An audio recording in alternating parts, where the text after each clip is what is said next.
este temario. Es bastante corto, dicho sea de paso, se los voy a subir ahora más tardito para que usted lo vaya leyendo con anticipación. El tema se llama sistemática filogenética. ¿Y por qué dice PDF proporcionado? Porque yo le voy a enviar un PDF que abarca el tema que vamos a ver. Entonces, antes de ir a desglosando de qué trata la sistemática filogenética, vamos a recordar un poco de estos conceptos que nosotros logramos estudiar en el primer trimestre cuando vimos las ramas de la biología, cuando vimos esa introducción a la biología. Recordando, la sistemática es una ciencia, ¿no? Es una rama de la biología que se va a encargar de estudiar la diversidad en cuanto a la historia evolutiva que hay entre un organismo o grupos de organismos, ¿sí? Entonces, la sistemática decimos que es la que nos va a ayudar a explicar cómo se producen patrones característicos de diferentes individuos. Sin embargo, nosotros también podemos describir a la filogenia como no más que otra rama de la biología que se encarga de estudiar o de ayudar a comprender cómo es la relación entre los individuos o grupos de individuos en un árbol o en una estructura determinada. ¿Sí? Entonces, la filogenética es la que nos va a ayudar a comprender esa relación. La sistemática es la que nos va a ayudar a descifrar cómo están emparentados esos organismos. ¿Y quién me habló de esta sistemática filogenética? ¿Quién la propuso? Dirán ustedes. Pues todo es gracias a este señor que usted está observando allí. El señor Willy Hennig. El señor Willy Hennig en 1950 logró proponer este sistema de clasificación, este sistema de estudio en base a la evolución y la relación que tienen los diferentes organismos entre ellos. Esto lo llamó sistemática filogenética o también lo llamó sistema cladista o cladística. El señor Willy fue un entomólogo que estuvo muy profundamente interesado en estudiar cómo estaban emparentados los diferentes insectos que ellos estudiaban. ¿Por qué uno tenía características diferentes y pertenecían a la misma taxa en cuanto a lo que es familia o orden, por ejemplo? Entonces, el señor Willy nos ayudó a comprender de una manera mejor este sistema filogenético o esta sistemática filogenética. ¿De qué trata o de qué basa o cómo está conformado esta sistemática filogenética? Bien, lo primero que debemos conocer es que este señor ayudó a representar toda esa evolución mediante estas estructuras o diagramas que nosotros conocemos como cladograma. Toda representación gráfica o diagrama que indica la relación filogenética entre un individuo o grupos de individuos se llama cladograma. Repito, un cladograma es una representación gráfica o diagrama que indica la relación filogenética entre individuos determinados o individuos a comparar o de un grupo de organismos. Entonces, un cladograma nosotros podemos distinguir que tiene varias partes o debemos comprender que tiene varias partes. Vamos a observar en este caso es un cladograma pequeño, sencillo, en donde nosotros podemos encontrar un punto de bifurcación, en donde usted ve que se bifurcan o se dividen o segmentan las ramas de un cladograma. Vamos a encontrar un evento de especiación. Profe, ¿pero qué es especiación?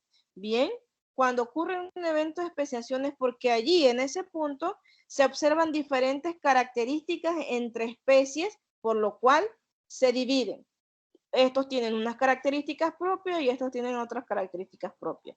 Es decir, un evento que promovió la separación de organismos que poseían características diferentes. De ese evento de especiación, todos tienen un linaje ancestral, es decir, de donde provienen, de sus antepasados.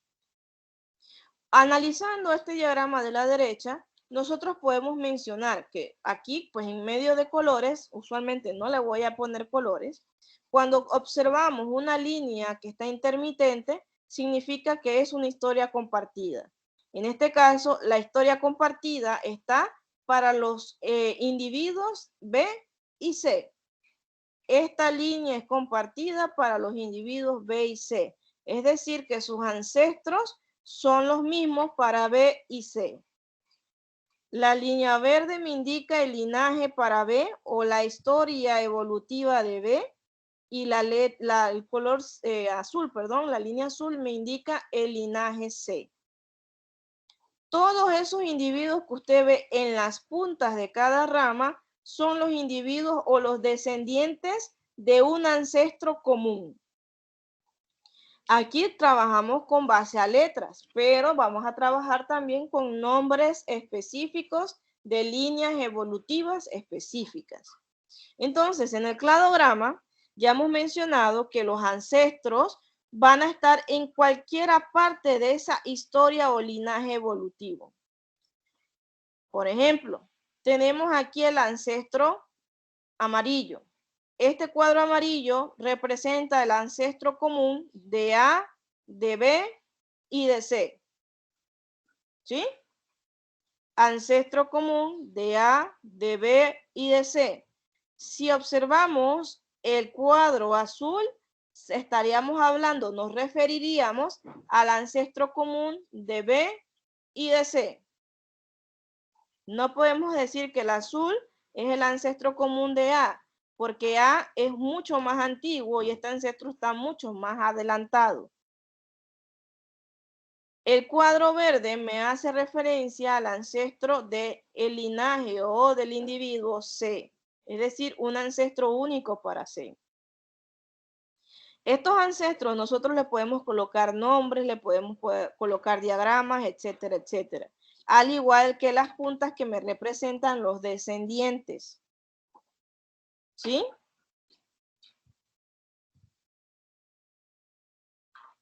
¿Preguntas? ¿No hay preguntas? Todavía no, todavía no. Ok, continuamos. Gracias, Jeff. Entonces, aquí les presento un ejemplo. Algunas preguntas que yo le puedo realizar en base a cualquier cladograma, de cualquier ejemplo, de cualquier animal o de cualquier planta también puede ser, sería, dígame usted, cualquiera puede responder, ¿ah? Recuerde una cuestión que se me pasó a decirle. Cuando usted ve un cladograma o una representación gráfica de este tipo, los que se encuentran más hacia la izquierda, del diagrama, son los más antiguos, los que evolucionaron primero. Los que están más hacia la derecha son los más recientes, es decir, los que han evolucionado más próximamente, o los más nuevos, por decirlo de esa forma. Entonces, en base a eso, usted va a encontrar en ocasiones cladogramas que yo le coloque con muchos ancestros comunes. Pero usted siempre me debe responder en base al ancestro que yo le estoy preguntando. Por ejemplo, si yo le digo en base al ancestro pulgar oponible, usted me debe responder a ese ancestro, haciendo alusión o omitiendo todos esos ancestros que están después y antes. Usted me debe responder en base al ancestro que yo le estoy mencionando. Por ejemplo, ¿verdadero o falso? La ardilla o el descendiente ardilla pertenece o está dentro del linaje del ancestro omóplato en la espalda, V o F. Repito la pregunta. La ardilla pertenece al linaje evolutivo del ancestro omóplato en la espalda.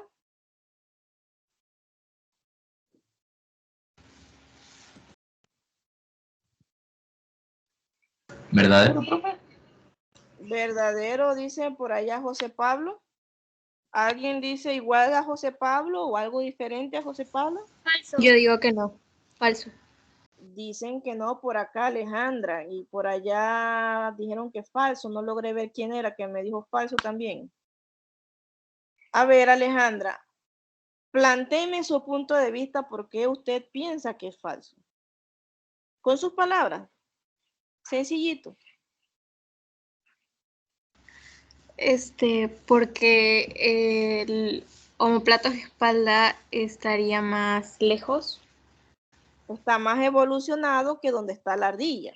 Es lo que nos trata Exactamente. de decir Alejandra. Entonces, Alejandra tiene la respuesta correcta. La ardilla, para poder que estuviera dentro del linaje del ancestro omoplato en la espalda, tendríamos que mudar a la ardilla para acá adelante. Y eso no lo podemos hacer, porque esa es la historia evolutiva de estos organismos que estamos viendo. Por ejemplo, el canguro está dentro del linaje evolutivo del ancestro pelo, ¿sí o no? Correcto. Correcto, Jeff, así mismo es. Entonces, todo lo que está hacia adelante es que se refiere o la presencia de un linaje X. En este caso, el canguro está dentro de ese linaje. Eso en base a estas preguntas que son un poco más sencillas. Pero si no hay preguntitas hasta aquí, yo debo avanzar hasta la relación que hay entre los linajes, que es la parte que nos podemos complicar un poquito. ¿Preguntas hasta aquí? ¿No? Bien. Entonces vamos a pasar a esta que es nuestra penúltima temita de tratar de este tema general. Yo les había dicho que estos temas son bastante cortos porque requieren más análisis que teoría. Son más preguntas analíticas que teóricas propiamente, pero para eso usted debe dominar por lo menos estos tres conceptos. En la sistemática filogenética sabemos que hay ciertos objetivos o la estudiamos para cumplir ciertos objetivos. El objetivo de esta sistemática filogenética es tratar de resolver la relación genealógica que existe entre los individuos o grupos de individuos. Entonces podemos determinar cómo es la evolución en base a esos organismos. Esos tipos de relaciones filogenéticas son tres los que vamos a estudiar. Tres tipos de relaciones filogenéticas. Vamos a tener un grupo o relación monofilética que consta de lo siguiente, o lo podemos definir de la siguiente forma. Un grupo monofilético es cuando nosotros podemos incluir adentro de un ancestro todos sus posibles descendientes. Ejemplo, si yo coloco aquí en esta sección un ancestro y le coloco H para representarlo, el ancestro H, yo digo los descendientes C, D y E con respecto al ancestro H. Esto sería un grupo monofilético porque yo estoy seleccionando todos los posibles descendientes de ese ancestro común. Si yo coloco mi ancestro en esta sección de aquí, que es casi la base de mi cladograma, yo le voy a colocar el ancestro P, por ejemplo. Pero si yo digo que selecciono los descendientes C, D y E, no sería un grupo monofilético porque estaría excluyendo a A y a B. Y ese sería otro grupo diferente. Para volverlo un grupo monofilético, teniendo el ancestro P aquí en esta sección, yo tendría que mencionar a los descendientes A, B, C, D y E con respecto al ancestro P. Es decir, que un grupo monofilético, repito, es cuando nosotros tomamos en consideración o seleccionamos todos los posibles descendientes en base a un ancestro común. ¿Comprendimos eso? ¿Sí? Me estoy guiando por Sofía, Sí, Francis profe. y Jeff, que son los que me están respondiendo. Excelente, Jeff, gracias. ¿Los demás tienen alguna consulta? Generalmente son los mismos que me preguntan, son los mismos que responden. Recuerden Si que no, no. profe, si Gracias, no José Pablo. fuera un ancestro, por ejemplo, A, ya no fuera monofilético. ¿Cómo dices, hijo? Disculpa que no te entendí por estar hablando yo. Que si ya no estuviera un ancestro, o sea, que si A se excluyera, ya no fuera monofilético. Ya ¿verdad? no fuéramos, exactamente. Si mi ancestro estuviera aquí y excluyéramos a A, ya no sería monofilético. Ya sería parafilético, que es el que vamos a ver ahorita. Por favor, les hago un hincapié. Es que yo puedo saber si usted tiene dudas porque usted me pregunta. Si usted se queda con la inquietud o se queda con la duda, no puedo saber si usted me está comprendiendo. No importa la cantidad de veces que usted me pregunte lo mismo, yo le responderé hasta que usted logre comprenderme. Profe, Ajá, Francis. explícalo otra vez, por favor. Con mucho gusto, no le dé pena, yo lo repito hasta que nos podamos concentrar y comprender adecuadamente. Bien, un grupo monofilético es una relación filogenética que existe entre los ancestros y sus posibles descendientes. Es decir, que un grupo monofilético es cuando yo selecciono C, D y E, en este caso coloco mi ancestro aquí, en esta sección, ancestro casa, por ejemplo, vamos a ponerle casa al nombre del ancestro. C, D y E con respecto al ancestro casa. Yo estoy seleccionando todas las puntas, es decir, todos los posibles descendientes en base a ese ancestro. Cuando yo selecciono a todos los descendientes en base a ese ancestro, yo puedo hablar de grupo monofilético. Si yo coloco mi ancestro en esta sección de aquí, yo puedo decir que este es mi ancestro K. Y yo voy a elegir entonces B, C, D y E con respecto al ancestro K. Y de igual forma sería un grupo monofilético, porque debo seleccionar a todos los descendientes que emanan o salen de ese ancestro que yo estoy tomando como referencia. ¿Sí? Supongamos que tenemos al ancestro 10C. Y voy a tomar como ejemplo los descendientes Sofía, Francis y José Pablo, que son los que veo con cámara ahorita. Entonces yo, del ancestro 10C, selecciono a los descendientes Sofía, Francis y Pablo. Estoy seleccionando los 3 descendientes del 10C. Entonces eso sería un grupo monofilético. Si yo dijera Sofía y Francis con respecto al ancestro 10C, entonces ya no sería un grupo monofilético porque estoy excluyendo a José Pablo. Cuando yo excluyo a un grupo o a unos individuos de ese cladograma, entonces estamos hablando de una relación filogenética de tipo parafilético o un grupo que nosotros conocemos como parafilético. ¿Cómo lo definiríamos de una forma un poco más sencilla? Es cuando yo tomo como referencia a uno o a algunos de los descendientes de un ancestro común. Aquí no es necesario seleccionar a todos los descendientes. Puedes incluso seleccionar uno o dos de toda la totalidad que tienes. Ejemplo, colocamos un ancestro aquí, en esta sección, el ancestro L, por ejemplo. Del ancestro L yo voy a seleccionar los descendientes B, C y D con respecto a L. Estoy excluyendo a E. Cuando yo excluyo a uno o varios descendientes de un ancestro común, entonces mi grupo se llamaría parafilético. Si yo selecciono, aunque sea uno, por ejemplo, D con respecto al ancestro L, se lo seguimos manteniendo aquí, de igual forma sería un grupo parafilético, porque excluyo entonces a B, a C y a E.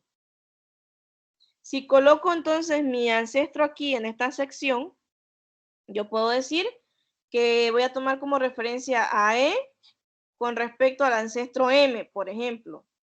Estoy excluyendo a todo esto de acá.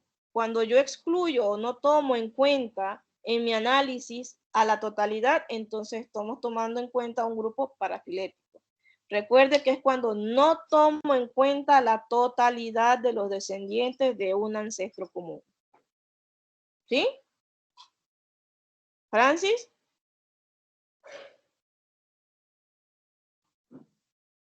Todavía me estoy enredando un poco, profe.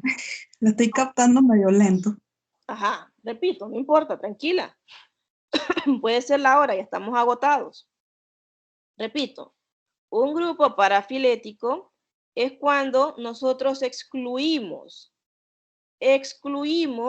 los posibles descendientes, ya sea uno o varios, de un ancestro común. Por ejemplo, supongamos que yo tuviese un hermano, no lo tengo, y mi ancestro sería mi madre, por ejemplo. Yo soy descendiente, mi supuesto hermano sería otro descendiente. Supongamos que yo voy a tomar como referencia a mi hermano con respecto a mi madre. Eso sería un grupo parafilético porque me excluye a mí como descendiente. Repito acá con el diagrama. Tomo como referencia un descendiente y voy a excluir uno o varios. Yo voy a decir, por ejemplo, C con respecto al ancestro M. Estoy excluyendo a B, a D y a E. Cuando excluyo a los organismos o a los posibles descendientes de un ancestro, se llama grupo parafilético. Si los selecciono a todos, sería grupo monofilético, recuerden. En monofilético no hay solamente una sola opción. O lo seleccionamos todos o lo seleccionamos todos, en base a un ancestro. El parafilético es cuando lo excluimos a uno o a varios. En este ejemplo, estamos excluyendo a uno. Pero también podríamos excluir 3 y dejar solo a uno. ¿Sí? Es variable, dependiendo de los posibles descendientes que tenga ese ancestro. ¿Sí? ¿Mejor, Francis? Sí, profe, gracias. Perfecto. Adriana, ahora que te veo, ¿preguntas? Profe, ahorita no. A José Pablo, hijo. Está claro, profe. ¿Alguno de los que estén de incógnitos por allá que no pueda ver? ¿Hay alguna pregunta? ¿No? Bien. Recuerde, si usted no me habla, no puedo saber si tiene dudas. Hábleme, abre el micrófono, sin miedo. Carlos, por ahí te vi las intenciones de preguntar algo, decirme algo. Bueno, sí, profe, más o menos entendí lo que explicó de los parafilécticos, así se pronuncia, ¿no? Parafiléticos, ajá. Que es como, es tratar de hacer una selección, pero no entendí si es de acuerdo a la familia o no. Ok. Va a ser referente al ancestro. Y el ancestro va a depender del lugar donde yo lo ubique o donde usted lo ubique. O del diagrama que vayamos a utilizar. Ahorita mismo no tiene ningún ancestro colocado. Porque estamos, digamos que apenas estamos tratando de definirlos. Cuando vamos a ver los ejemplos, entonces yo a usted sí le voy a colocar, voy a irme al diagrama anterior, el ejemplo este de aquí. Por ejemplo, si yo tomo como referencia omoplatos en la espalda, si yo quiero un grupo monofilético, entonces tengo que decir orangután y humano con respecto a omoplatos en la espalda. Estoy seleccionando a las dos posibles descendientes de este ancestro. Si yo quiero hacer un grupo parafilético, entonces recuerden que es uno de los dos. Porque como solamente tiene dos descendientes, debo elegir uno, debo excluir, debo seleccionar uno o varios, pero en este caso no hay muchos, hay solo dos. Entonces yo puedo decir humano con respecto al ancestro omoplato en la espalda. Excluyo el orangután. Si lo excluyo, entonces es un grupo parafilético, así como ha mencionado Carlos. Todo se trata de la selección, como decía Carlos, en base al ancestro que nosotros estamos o tendremos que trabajar. Profe, Ajá. uno tiene que elegir, o sea, los que van a escoger, pero tienen que ser después de la A. ¿Cómo dices, hija? Disculpa. Sí, por ejemplo, es que ahí, por ejemplo, en ese que está enseñando de los monofiléticos, Ajá. está D y E encerrado, pero uno tiene que hacerlo después de la A. No, puedes incluir desde acá abajo, pero el ancestro debería entonces estar acá abajo. Puedes Ah, seleccionar A, B, C, D y E con respecto al ancestro que esté aquí en la base.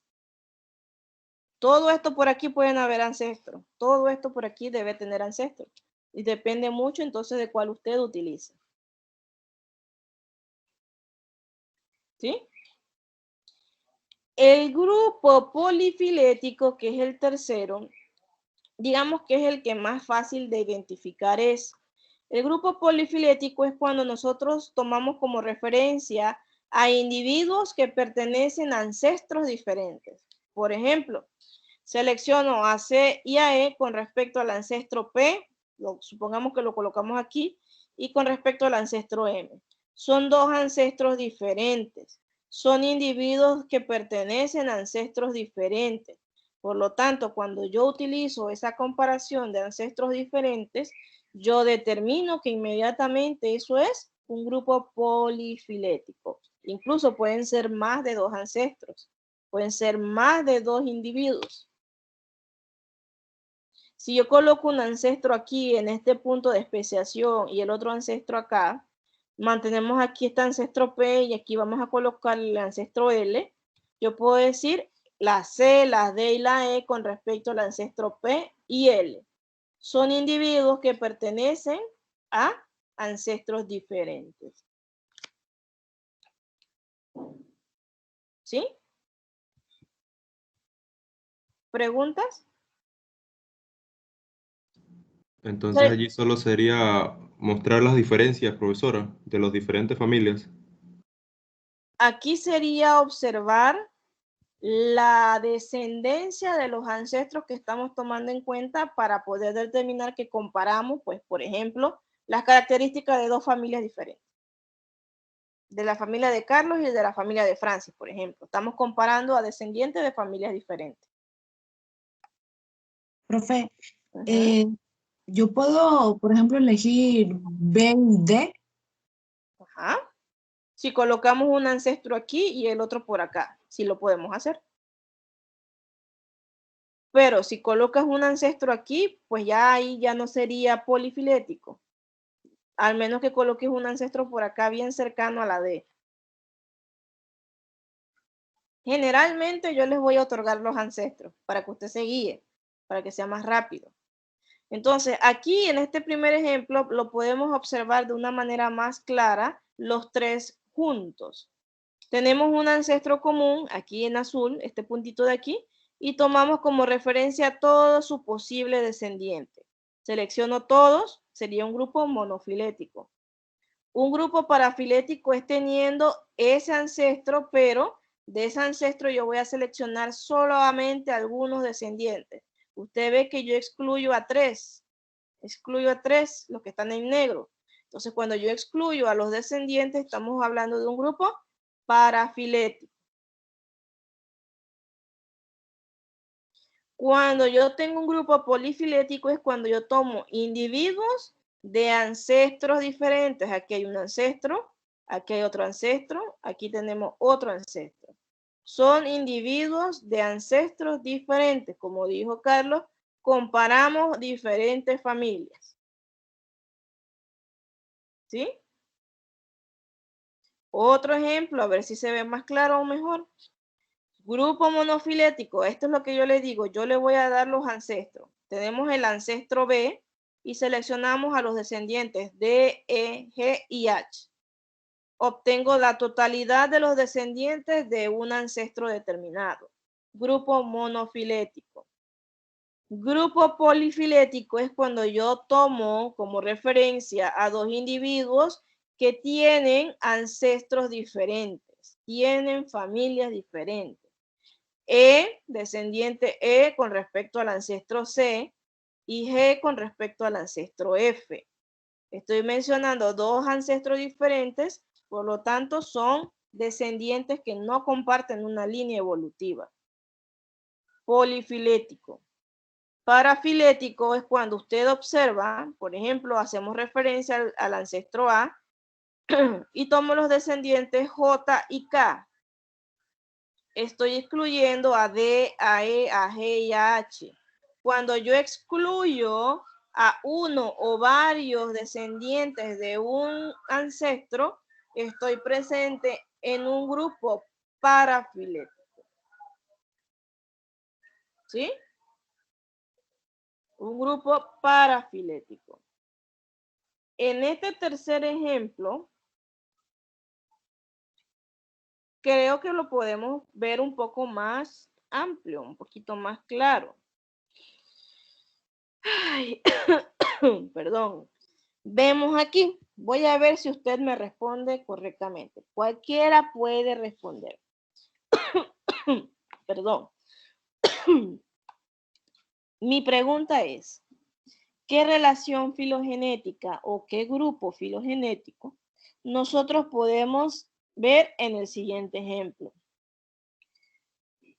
Crocodilia y dinosauria con respecto al ancestro Arcosauria. Monofilético. ¿Por qué monofilético, José Pablo? ¿Podías ayudarme a explicar? Porque incluye todo la descendencia. Correcto, José Pablo, muy bien. Incluye a todos los descendientes de un ancestro. En este caso, el ancestro es Arcosauria. Pregunta. Si yo elijo a Esquamata y a Crocodilia con respecto al ancestro Diápsida, ¿qué grupo sería o qué similitud tendría filogenéticamente? Polisemétrica. Repito la pregunta. Descendientes, Esquamata y Crocodilia con respecto al ancestro Diápsida. Recuerda que me debe responder en base al ancestro que le estoy preguntando, no a todos los que ve. El segundo tipo, no recuerdo el nombre. El segundo tipo se llama parafilético. ¿Por qué, Jeff?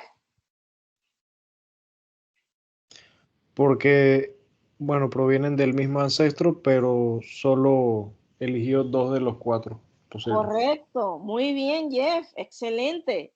Diápsida tiene 4 posibles descendientes, pero no seleccioné a los 4, sino que solamente elegí 2, a Esquamata y a Crocodilia. Y si yo pregunto, por ejemplo, que yo quiero seleccionar a los descendientes de Rhinchocephalia y Dinosauria con respecto a los ancestros Arcosauria y Lipidosauria, ¿qué tipo de relación filogenética sería? Repito la pregunta. La última. Ajá, polifilético. ¿Por qué sería polifilético, José Pablo? Porque está agarrando ancestros de diferentes familias. Porque estoy seleccionando individuos de diferentes ancestros, al revés de lo que dijo José Pablo. Muy bien, entonces serían individuos de diferentes ancestros. De esta forma, como lo que les he estado haciendo estas 3 preguntitas, es como vamos a trabajar mañana. Yo le presento un cladograma, le hago una pregunta, va a tener 1 minuto y usted me va a responder qué tipo de relación hay. Si son grupos mono, para o polifiléticos. ¿Sí? ¿Hay preguntas? Y finalmente, para concluir, tenemos 3 conceptos importantes que debemos tomar en cuenta, que lo van a encontrar mucho, lo van a leer mucho en el PDF que les voy a enviar, que hace referencia a cómo son los caracteres de las líneas evolutivas, es decir, cómo son las características. Vamos a hablar de plesiomorfia. La plesiomorfia, ahí se la dejé como una pequeña definición, es cuando la característica o el carácter tiene un estado ancestral o primitivo. Es decir, usted ve esos puntos negros, recuerden que está más hacia la izquierda. Si está más hacia la izquierda, lo más antiguo, lo más ancestral. Entonces, esas características son plesiomorfias. Son características antiguas. Si hablamos de sinapomorfia, que son los circulitos grises, la sinapomorfia me representan a mí características que han sido modificadas o características que tienen una novedad evolutiva, que permiten diferenciarlas de las características anteriores. Es decir, de aquí hubo un pequeño proceso de especiación en donde surgió una característica que ayudó a distinguir a estos individuos de los antiguos. ¿Sí? Y tenemos las autapomorfias, Las autoapomorfias son bastante sencillas, ya que son características que son exclusivas para un miembro determinado o una línea evolutiva determinada del cladograma. Por ejemplo, E tiene una característica que solamente poseen ellos. Y esas características que solo poseen individuos específicos se llaman autapomorfias. Que también va a poder encontrar el término apomorfia. Aquí tengo que quitar una R. Apomorfias, las apomorfias es lo mismo. Es un carácter biológico novedoso que solamente lo tienen un único o cierto tipo de individuos. Entonces, cuando vean ustedes apomorfia y autapomorfia, hablan de definiciones muy semejantes. ¿Sí? ¿Preguntas? Si ven, estos temas son más cortos, sí, pero requieren un poquito más de análisis. No Estos tipos de caracteres se mostraban mejor, o se ejemplificaban mejor con uno de los primeros ejemplos que traían de ardillas y todas esas cosas. Ok, vamos para allá, es verdad lo que dice Jeff. Como estábamos viendo algunas características, trata acá en estos tipos de ancestros, son características, en este caso, las más antiguas y las más novedosas. En este caso, mandíbula con mentón es una apomorfía que nosotros solamente la encontramos pues en los humanos. Es exclusivo de ellos. Ahora, acá no están representadas con los puntitos según las coloraciones. Habría que ver la coloración negro o gris. En este caso, este sería blanco. Y es verdad lo que dice Jeff. Aquí se ve un poco mejor representado. ¿Preguntas?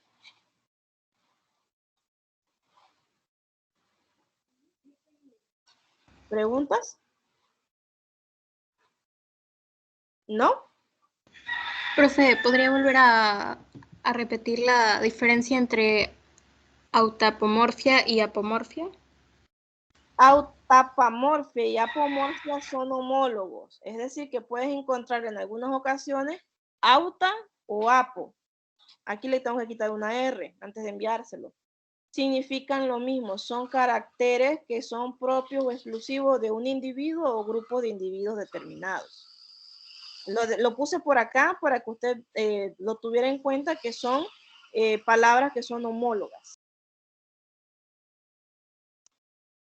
¿Sí? Sí, profe, gracias. Perfecto. ¿Preguntas? ¿No hay preguntas? Ese sería el pequeño temita con el que vamos a trabajar mañana y la próxima semana en el taller y la demás arriba el ejercicio. Es bastante corto la parte de conceptos que debemos saber, pero el PDF les muestra muchos ejemplos que debemos conocer. Entonces, si no hay preguntas ya, pues por hoy